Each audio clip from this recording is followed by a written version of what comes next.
Boa noite, irmãos. Graça e paz. Amém? Pode se assentar. Você tem no aplicativo, logo que você abre o aplicativo, na página inicial, você tem lá o compromisso missionário. Compromisso missionário é um compromisso que nós fazemos anualmente para sermos ofertantes da obra missionária. Geralmente nós fazemos isso em nossa conferência missionária, que não houve. Esse ano nós não tivemos a conferência missionária por conta da situação que temos vivido de pandemia, então nós não realizamos a conferência. Entretanto, o nosso compromisso com a obra missionária não cessa, havendo ou não conferência. Sendo assim, você tem lá no teu aplicativo esse compromisso missionário, onde você pode preencher com alguns dados pessoais muito básicos e também o valor que você deseja fazer mensalmente durante o ano de 2021. Não é um compromisso para já, é um compromisso para que a partir de janeiro de 2021 você possa realizá-lo. Todo o valor que nós arrecadamos através da oferta missionária é integralmente destinado para o trabalho missionário. Nós temos 12 famílias que são pela igreja apoiadas e mais alguns projetos missionários urbanos e de outras naturezas, mas que são projetos missionários também. Então, eu desafio você e convido você a se engajar nesse projeto chamado Reino de Deus, através do anúncio de Jesus Cristo a todos os povos. Abra sua Bíblia, por favor, em Hebreus capítulo 4. Minha mensagem é breve, mas eu gostaria de ler a palavra de Deus e depois, durante alguns minutos, refletir a respeito de Hebreus 4, 14 até o final, versículo 16. São, portanto, 3 versículos. Hebreus capítulo 4, do versículo 14 até o versículo 16.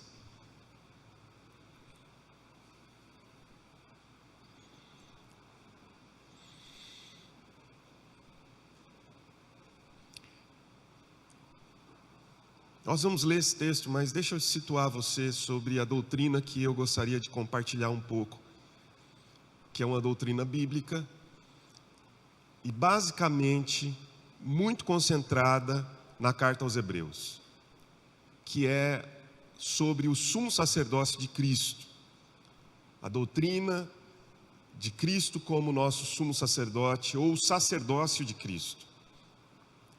A carta aos Hebreus é uma carta que está tomada disso.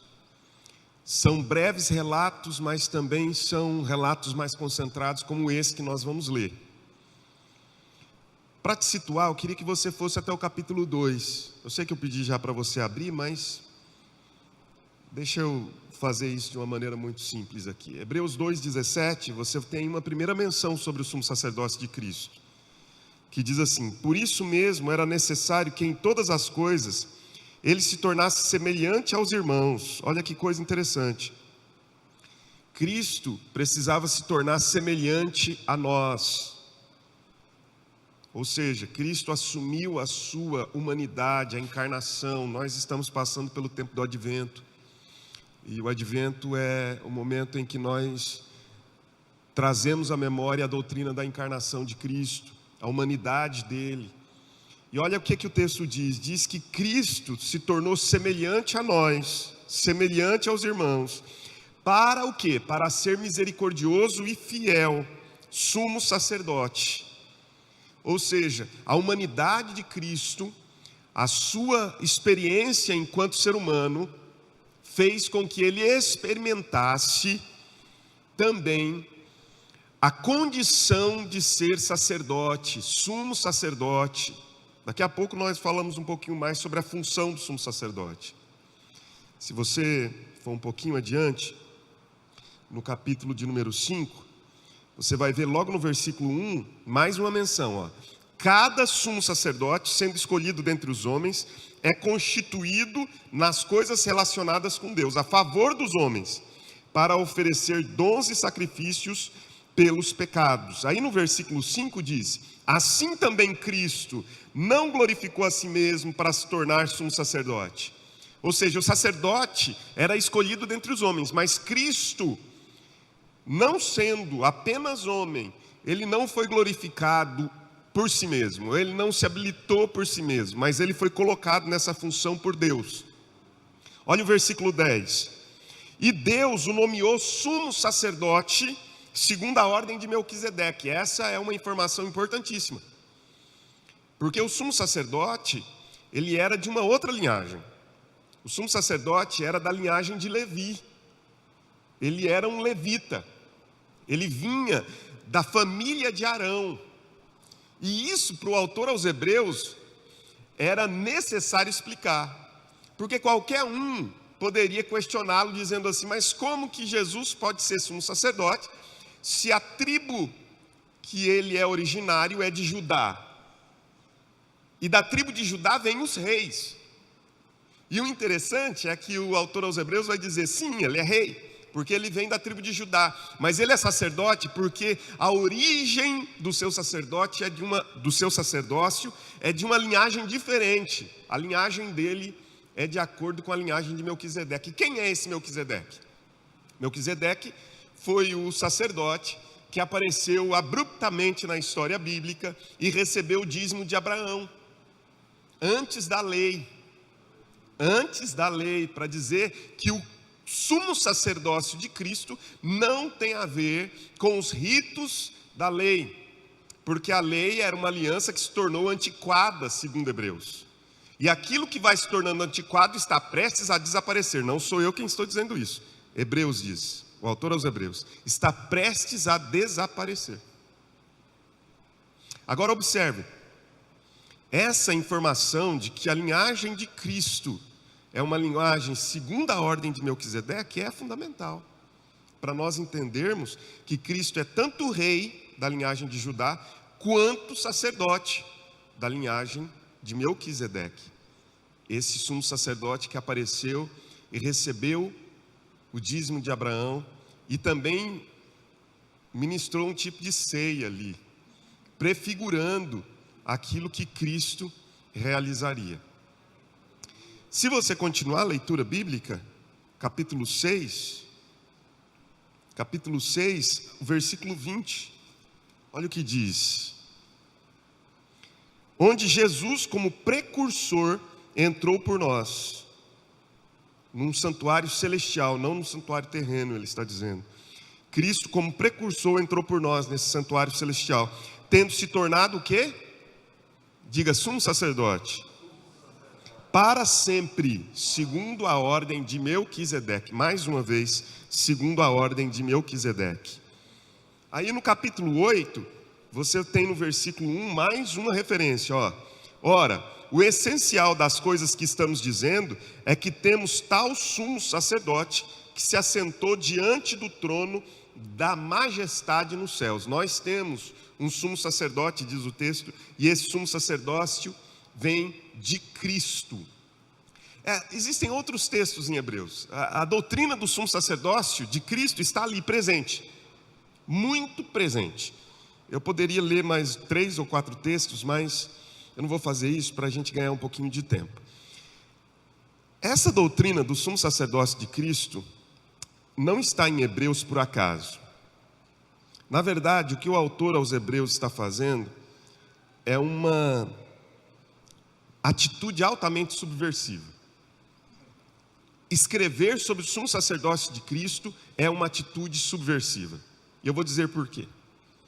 O contexto em que ele está vivendo é um contexto em que o sumo sacerdote havia se tornado altamente corrompido. A corrupção havia tomado conta do sacerdócio. É por isso que no capítulo 2, verso 17, a primeira referência a respeito do sumo sacerdócio de Cristo diz que ele tem 2 qualidades: verdadeiro e fiel. Por que verdadeiro e fiel? O povo de Israel, ele viveu ao longo da história sob regimes imperialistas.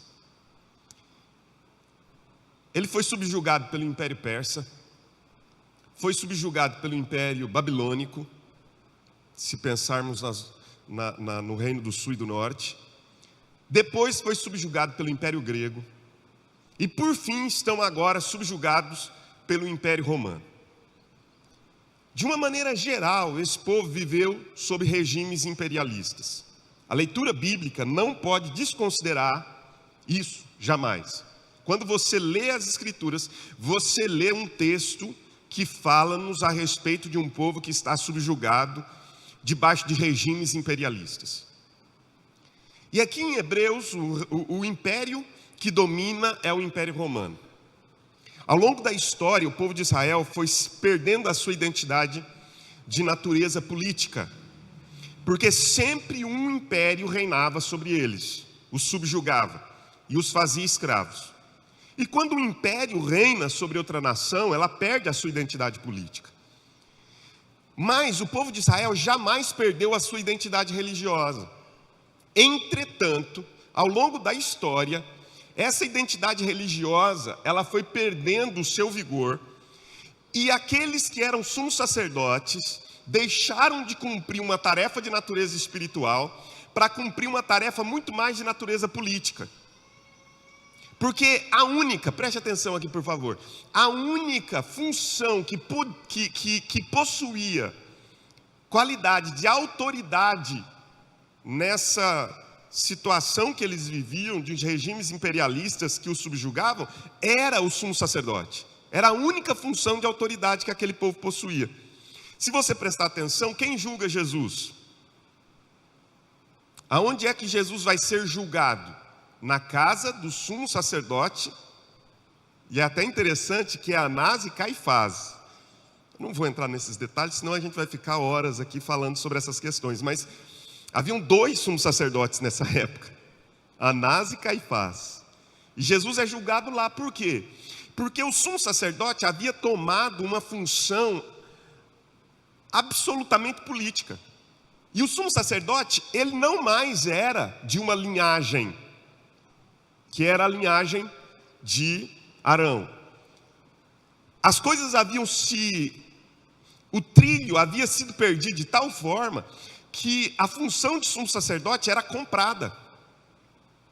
Porque era muito lucrativo também ser sumo sacerdote. Porque o sumo sacerdote, ele monopolizava o templo e as finanças que haviam no templo. Porque o templo era a grande fonte de renda desse povo. Mas como assim? Era um lugar de muito dinheiro. Lembra quando é que você viu Jesus irado na Bíblia? 2 vezes. Quando ele fala com religiosos, Mateus capítulo 23, e diz: hipócritas, raça de... Não, quem fala isso é o João Batista. Mas bem que podia estar na boca de Jesus. Hipócritas, raça de víboras, gente ruim. Vocês ficam impondo peso sobre os outros, mas vocês não ajudam a carregar com o dedo. Vocês são sepulcros caiados. Com os religiosos ele fala isso. Mas Jesus fica muito irado quando ele entra no templo e vê o templo sendo o quê? Sendo o quê? Um comércio. É um lugar onde as pessoas estão fazendo trocas. Por quê? Porque o templo havia se tornado um lugar onde corria muito dinheiro. E o sumo sacerdote ganhava muito dinheiro com isso. Sabe por quê? Porque o animal que era sacrificado lá, o sumo sacerdote dizia assim: ó, nós vamos ter uma criação de animais, e só podem ser sacrificados aqui os animais que nós criarmos, porque eles são puros. Vocês não podem trazer animal para ser sacrificado aqui não, porque o animal de vocês são impuros. Olha a religião mais uma vez presente, como ela é impositiva, coercitiva, né? Aqui só pode sacrificar os animais que nós trazemos, que nós santificamos. Se não for os nossos, não pode. Então o povo tinha que ir até o templo, pagar pelo animal e depois sacrificar. E Jesus olha aquele cenário de comerciantes ali, vendendo as pombas, vendendo as ovelhas, os carneiros, enfim. E ele diz assim: vocês fizeram da casa do meu pai, que é casa de oração, um covil de salteadores. E aí ele pega os cambistas lá, que podiam ser muito semelhantes aos pastores de hoje. Alguém, quando eu cheguei aqui, disse: você é muito sério. Vai lá no camelô tem gente lá, né? Bem feliz. E os cambistas viravam as mesas e faziam as graças deles lá, e beleza. E Jesus diz: está tudo errado isso aqui. Vocês estão fazendo da casa do meu pai um covil de bandidos, de salteadores. Por quê? Porque o sacerdócio estava completamente corrompido. Completamente corrompido. Houve um homem chamado Jason, que foi o primeiro que comprou a função de sumo sacerdote, que pagou uma quantia absurda, porque ele entendia que, sendo elevado a esse posto de sumo sacerdote, ele ia ganhar muito mais dinheiro do que ele havia investido na compra.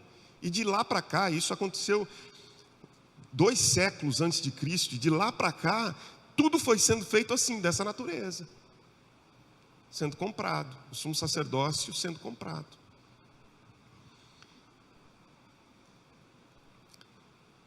Então, isso era algo absurdo na época em que o autor aos Hebreus está escrevendo. De modo que quando ele escreve isso, ele está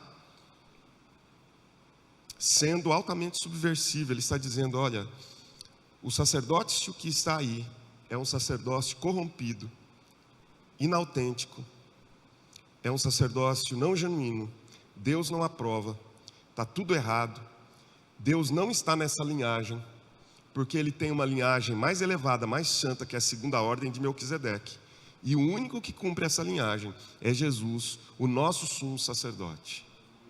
E aí, quando nós entramos no capítulo de número 4, no verso 16, nós temos a Bíblia dizendo assim: tendo, pois, Jesus, o Filho de Deus, como grande sumo sacerdote que adentrou os céus, conservemos firme a nossa confissão. Primeira coisa que nós precisamos guardar no nosso coração: o sumo sacerdócio de Cristo nos fala da sua identidade divina. A primeira coisa importante quando falamos sobre esse sumo sacerdócio fiel e verdadeiro, que não é como o sumo sacerdócio dos homens, humano, porque a principal função do sumo sacerdote era apresentar Deus para os homens e os homens para Deus. O sumo sacerdote tinha essa função mediadora. Lembram de 1 Timóteo 2:5, texto que o pastor Robson pregou alguns dias atrás? Ele diz que nós temos um mediador entre Deus e a humanidade, Cristo Jesus, homem. O sumo sacerdote, ele tinha essa função mediadora. Ele apresentava Deus aos homens, mas ele apresentava os homens a Deus. Ele fazia essa função intermediária. E o autor aos Hebreus vai dizer assim: Jesus, ele é capaz de fazer isso de uma maneira perfeita, de um modo pleno, porque ele possui uma identidade divina. Tendo Jesus, o Filho de Deus, como grande sumo sacerdote, ele é o Filho de Deus, ele possui as características divinas, ele é o único capaz de conter em si mesmo a imagem exata do ser de Deus. Ele é o único capaz de transmitir quem Deus é. Meu irmão, preste atenção. Você quer saber quem Deus é? Você precisa conhecer Jesus.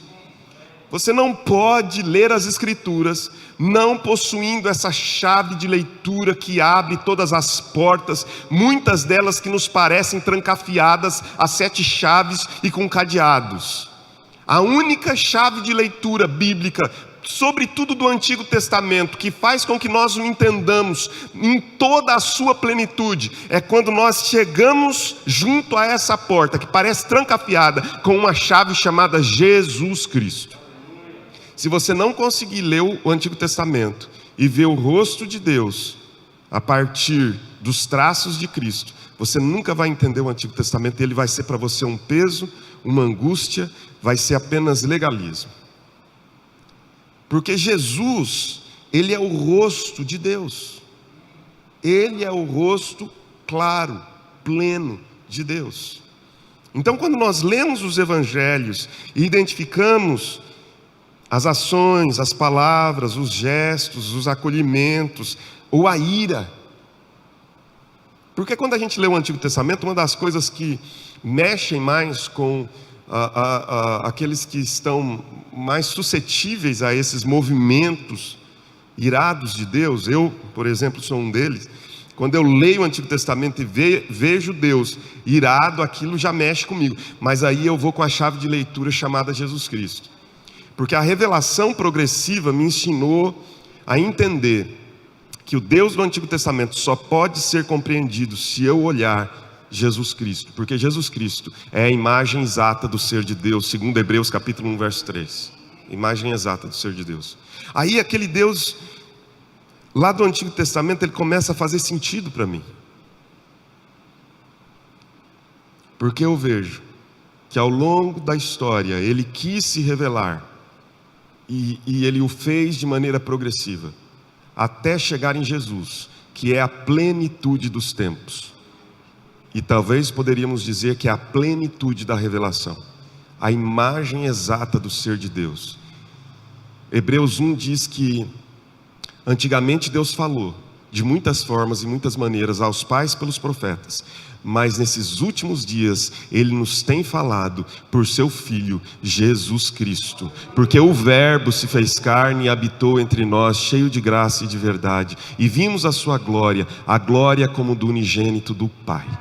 Vimos a glória do Pai em Jesus, o rosto claro de Deus em Jesus, o rosto completamente sem maquiagem de Deus em Jesus. Então, se você quer saber quando é que Deus se ira, leia os evangelhos e você verá que Ele se ira quando Ele vê uma religião apodrecida, que Ele se ira quando Ele vê uma religião que causa mais imposições de culpa e medo nas pessoas e lucra disso do que necessariamente em outras circunstâncias que nós achamos que Ele está altamente irado. Que Ele se ira quando nós nos tornamos apenas religiosos e não somos sinceramente, não somos autênticos, não somos verdadeiros, a ponto de abrir o coração e dizer: olha, eu sou isso aqui, estou vivendo isso aqui, e eu não quero mais isso, eu quero aquilo, e eu quero andar como Cristo quer que eu ande, eu quero ser autêntico, eu quero ser verdadeiro, eu quero ser genuíno. É isso.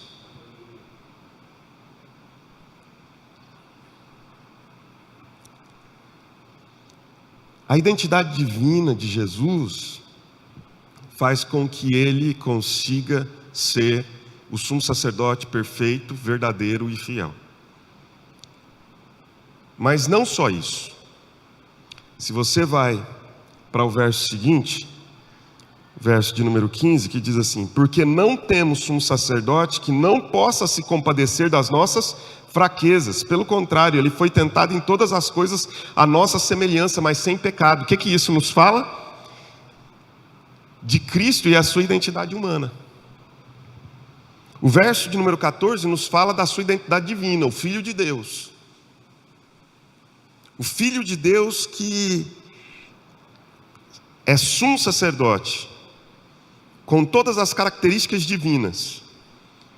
E aí o versículo seguinte, 15, nos diz que Ele é capaz de se compadecer das nossas fraquezas, porque Ele foi tentado em todas as coisas como nós, para falar da sua condição altamente humana. Cristo é 100% divino, mas também é 100% humano. Então Cristo não é o Minotauro, tá? Cristo não é o Hércules, tá bom? Jesus não é 50% homem, 50% Deus. Ele é 100% Deus e é também 100% homem. Como é que a gente ajusta esse mistério? Pergunta para Deus. Se Ele não te responder, eu é que não vou. Então, pergunte para Ele e Ele talvez te esclareça. Acho que não, porque eu já perguntei muitas vezes para entender isso e nunca compreendi. Mas eu sei que nele habita corporalmente. Olha, nele habita corporalmente, isso está em Colossenses, ou seja, no corpo humano de Jesus, toda a plenitude da divindade. Como é que a gente explica isso? Que nele habita corporalmente o homem Jesus, toda a plenitude da divindade. Não sei, mas eu sei que ele é 100% divino, mas ele veio e andou no nosso meio e se tornou gente como a gente, viveu como a gente vive, comeu o que a gente come, e se assentou para comer com pecadores, porque ele gostava de comer acompanhado, nunca sozinho, e viveu como a gente vive, e sujou seus pés, e não teve medo de andar com gente pecadora como nós, e gostou de andar no meio desse povo, e na maioria das vezes ele lidou com esse povo sem nenhuma ira, mas com total acolhimento. Quando trouxeram pessoas a ele altamente pecadoras, no nosso conceito religioso, ele disse: comecem um apedrejamento quem não tiver pecado. Quando um fariseu olha para ele e diz: se ele soubesse quem era essa mulher e que ela é pecadora, eu entenderia que ele é profeta. Mas não é profeta porque não sabe que essa mulher que está aos seus pés é pecadora. E ele foi acolhendo esse povo. E aí chegam 10 leprosos, ele ministra cura sobre os leprosos. Gente paralítica, e ele cura paralítico. E ele aceita as prostitutas. E ele acolhe os publicanos, que eram pessoas que ninguém dava valor porque eram ricos, mas eram corruptos. Jesus, não é que Jesus vai passando a mão na cabeça desse povo e dizendo: está tudo certo, vivam como vocês quiserem, não. Mas ele vai dizendo: vocês podem entrar no reino, porque o reino está aberto, não para aqueles que se acham sãos, mas o reino está aberto para os doentes. Se você se sente doente, pode vir e entrar, porque o reino é inaugurado por gente como um ladrão, para contrariar a nossa moral questionável, religiosa. A identidade humana de Jesus faz com que ele se compadeça de gente como a gente. Faz com que ele não se escandalize de gente como a gente. Eventualmente eu me escandalizo com coisas que eu ouço, ou com coisas que eu faço, ou com coisas que eu penso, a ponto de dizer: jamais pensei que poderia pensar, ou jamais pensei que poderia ouvir, ou jamais pensei que poderia fazer. Mas eventualmente eu me escandalizo e me admiro do quanto a minha fragilidade humana é latente. E às vezes eu julgo Jesus a partir da admiração que eu tenho em relação à minha humanidade e à humanidade do outro. Mas aí eu olho para textos como esse e eu percebo que ele é capaz de se compadecer de gente como a gente, porque ele foi tentado em todas as coisas, com uma diferença: ele não sucumbiu como eu sucumbo, como você sucumbe. Ele não, porque ele precisava ser um sumo sacerdote fiel e verdadeiro. E ele não sucumbiu. Mas ele sabe tudo. Ah, pastor, mas e essa tentação? Ele sabe. Ah, mas ele sabe. Melhor a gente nem entrar em detalhes, mas a Bíblia diz que ele foi tentado em todas as coisas à nossa semelhança, para dizer que ele sabe. Só que ele não sucumbiu ao pecado como nós sucumbimos, porque ele é um sumo sacerdote fiel e verdadeiro. Terceiro lugar, então diga assim: Cristo e a sua identidade divina. Cristo e a sua identidade humana. Agora diga: Cristo e a minha identidade nele. Leia o versículo 16. Olha o que diz o versículo 16. Diz assim: portanto, concluindo, né? Ele está concluindo toda essa reflexão que ele está fazendo sobre o sumo sacerdote de Cristo. Ele diz: olha, como resultado disso tudo, dele ser humano, ou melhor, ser divino e humano ao mesmo tempo, e capaz de entender quem nós somos, portanto, o que você está esperando?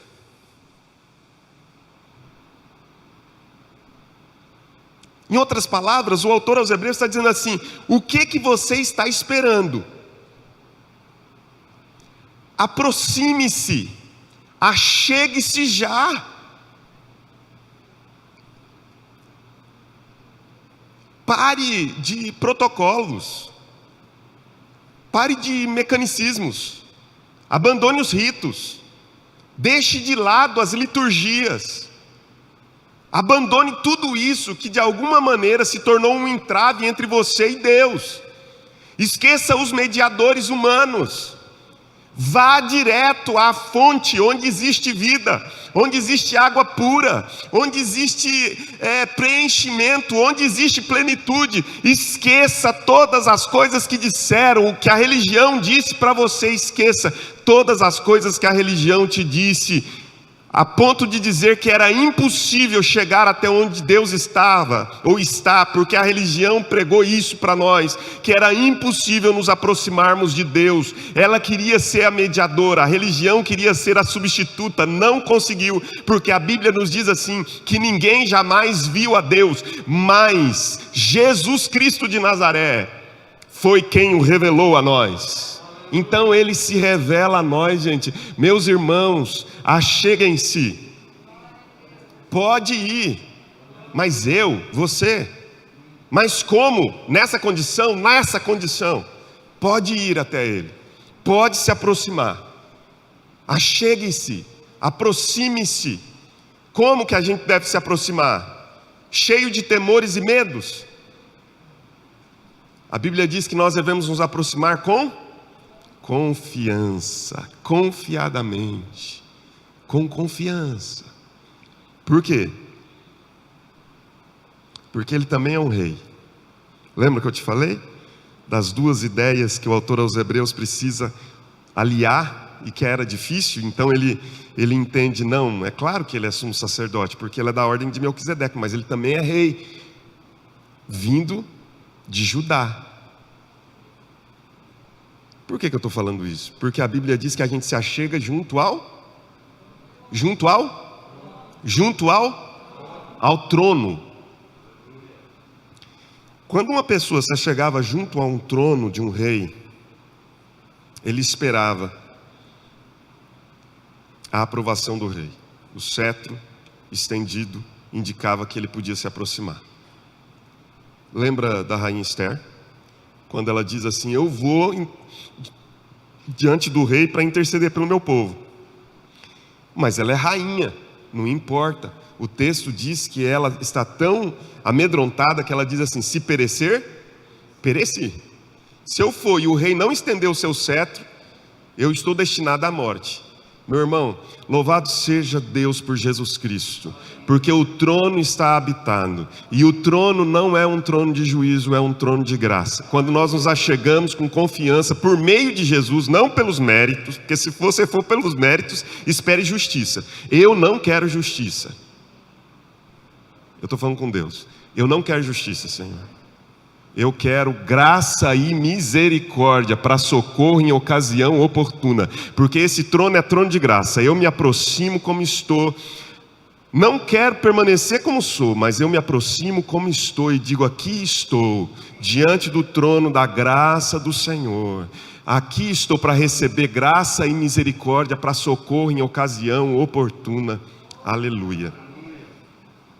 A minha identidade nele faz com que eu possa me aproximar do trono, que não é um trono do juízo.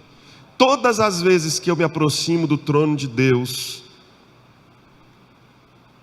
em qualquer condição que eu esteja, se eu faço através da mediação do sumo sacerdote, 100% homem, 100% Deus, chamado Jesus Cristo, Deus estende o cetro da sua graça e diz: se aproxime com confiança, porque nenhuma condenação há para os que estão em Cristo Jesus, que já foram livres da lei, do pecado e da morte. Se aproxime com confiança, porque nada poderá nos separar do amor de Deus. Nada poderá nos separar do amor de Deus. Se aproxime com confiança, porque você é aceito não pelo que você é, não pelo que você faz, mas pelo sacrifício da cruz do meu filho. Se aproxime com confiança, porque você foi justificado por tudo aquilo que Ele realizou na cruz do Calvário. Ele cumpriu toda a minha justiça, para que você receba graça e misericórdia para socorro em ocasião oportuna. Amém. Vamos ficar de pé?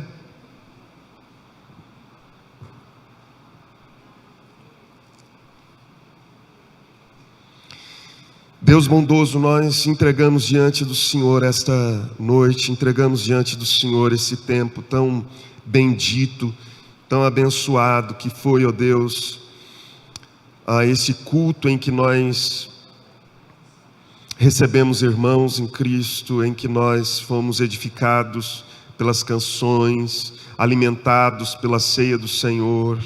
Obrigado por todas estas bênçãos, ó Pai, derramadas sobre a nossa vida de uma maneira tão abundante. E agora, meu Senhor, recebe esse culto, que já foi um ato de misericórdia e graça do Senhor, porque ao findarmos, o nosso coração se sente edificado e abençoado. Mas recebe esse culto como um ato também nosso, humano, cheio de deficiência e de fragilidade, para que o Teu nome seja glorificado, ainda assim, para que o Teu nome seja exaltado, ainda assim. Que este culto, ó Deus, que nos edifica, seja também para a glória do Teu nome. Recebe-o, ó Deus, por graça, bondade e misericórdia. Nós pedimos isso no nome de Jesus. E que o Senhor te abençoe, que Ele te guarde, que Ele levante o rosto sobre ti e te dê a paz, que Ele faça resplandecer o rosto sobre ti e tenha misericórdia.